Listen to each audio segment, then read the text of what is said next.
Hello my fellow riders and welcome back to Riding Reviews. Today we're going to be looking at the Zontes ZT125-G1.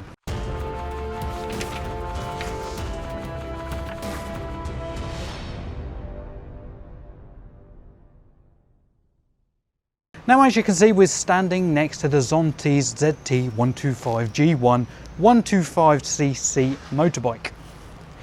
Now this is one of the best motorbikes you are going to be able to get at the minute from the Chinese manufacturers, and even though it's Chinese manufactured, I'm pretty sure that you wouldn't be able to tell the difference between this and its Japanese equivalent, which also probably isn't Japanese.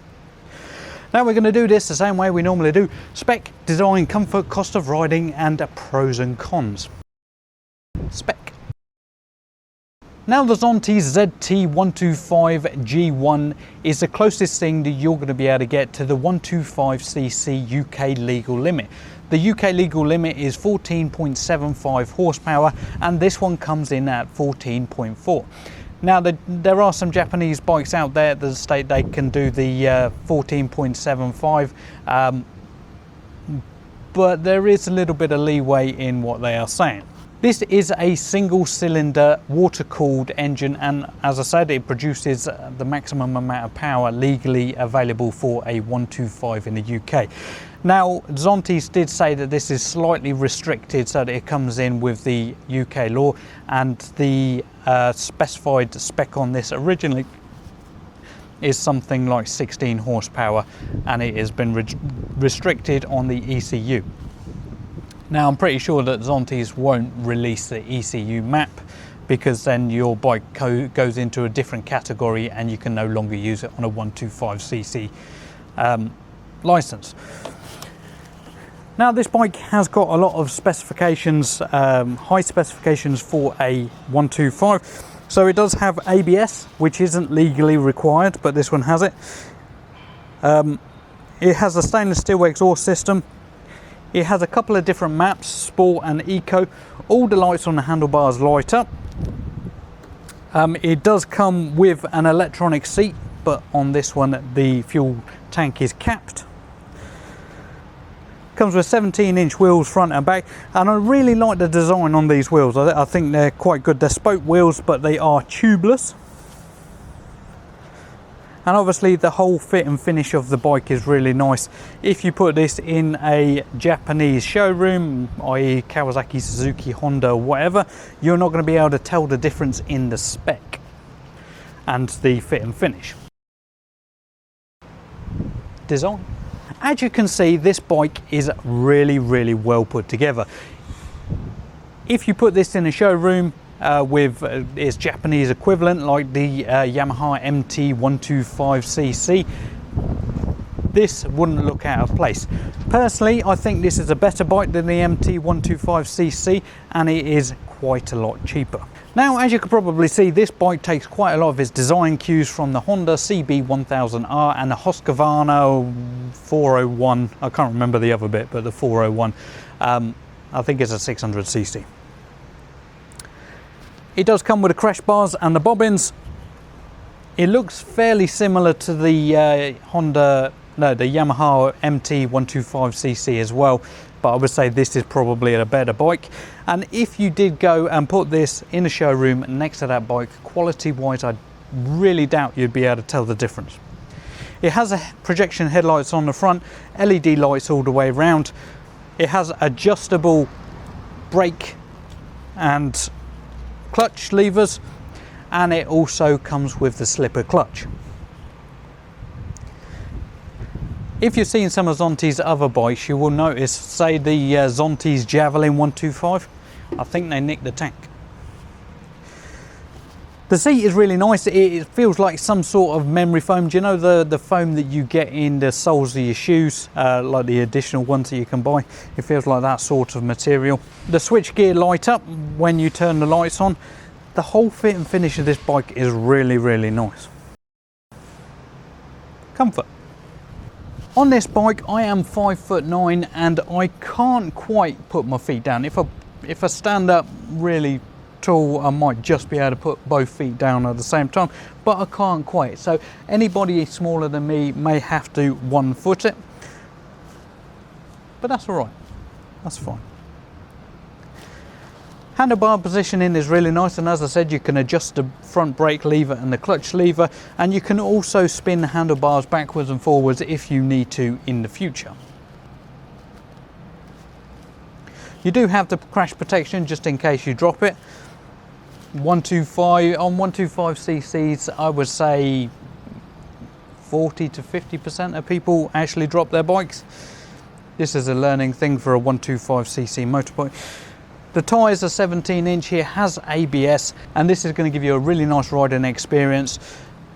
Remember, it has got that little bit of extra power, so when you do take it down, say dual carriageways and places like that, you should be able to get somewhere in the region of 70 miles an hour out of it. So it's got the upside down forks on the front, and it has a mono shock on the back. As I said, it is a really nice, well put together machine, and for the money, for the money you're not going to get anything better. Cost of riding. Cost of riding. This bike comes in at £3,099 plus £100 on the road. Take for instance the Yamaha MT125cc, which is a similar spec to this bike. I would say this one's probably better, but there you go, that's my personal opinion. Take for example that bike, that comes in at £4,600 plus £100 on the road. A second-hand one of those comes in about the same price as this one does brand new, and that one will have 5,000 miles on the clock. This one will come with 2 years parts and labour warranty, and it also comes with the first year's tax. The next year's tax you will have to pay for, and that comes in at £21. Insurance for a 17-year-old on this bike should be somewhere in the region of £350 to £500. Obviously, there's a lot of things to take into consideration when getting your insurance, so this is just a very rough estimate. There is a link in the description if you want to go with a company called BikeSure, and if you do that, riding reviews get a little bit of a kickback, and it means that I can keep on making these awesome videos.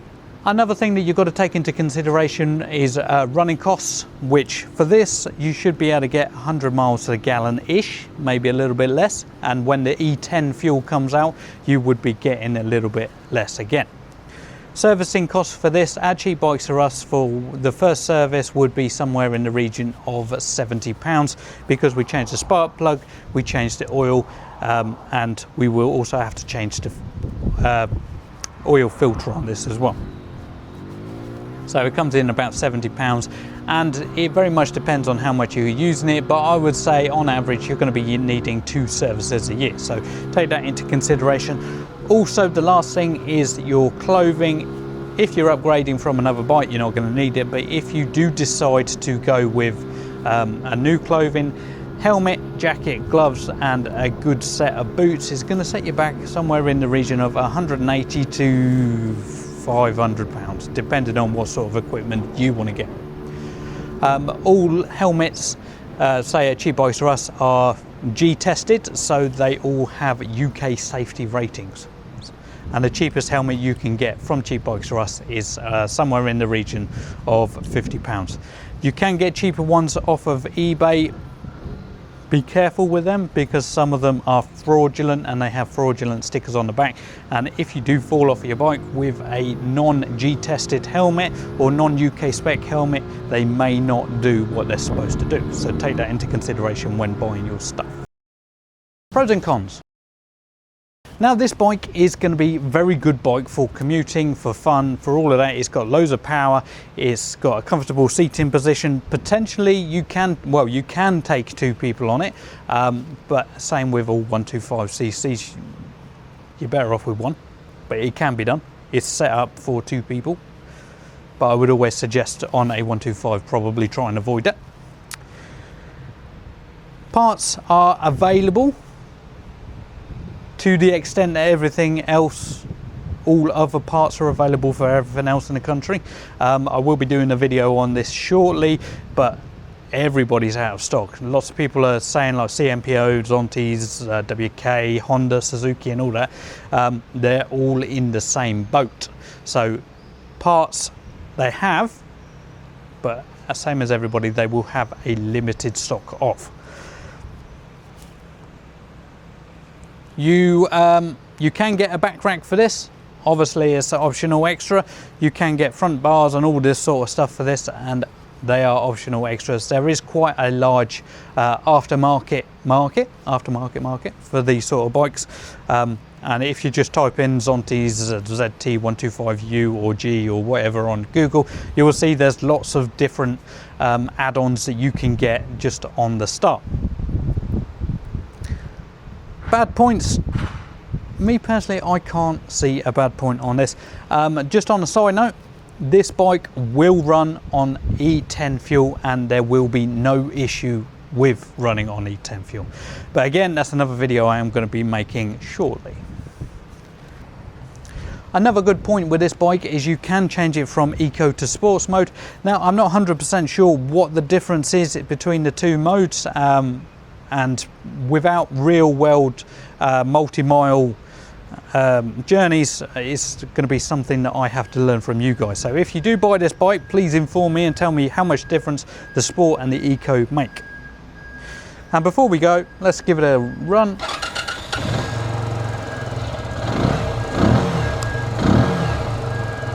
It does sound quite nice.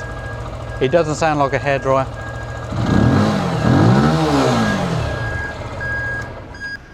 So thank you for watching my video on the ZT125-G1. Hopefully you've enjoyed it. If you did, hit that thumbs up. If you didn't, comment below and tell me how I can make my videos better. Subscribe to my channel and hit the notification bell to stay updated to all my latest content. Coming up shortly, we have a video on the effects of the E10 fuel. I'm also going to be doing a video on stock and what issues everybody's having getting stock. I have a live stream this Saturday, so any questions that you've got for either me or about your bike, please come to that and I will answer all your questions. Remember, I have a library of over 260 videos, so if you've got any technical issues or something, you will probably find a video to help you in my library. So go and check that out. But as always, ride safe.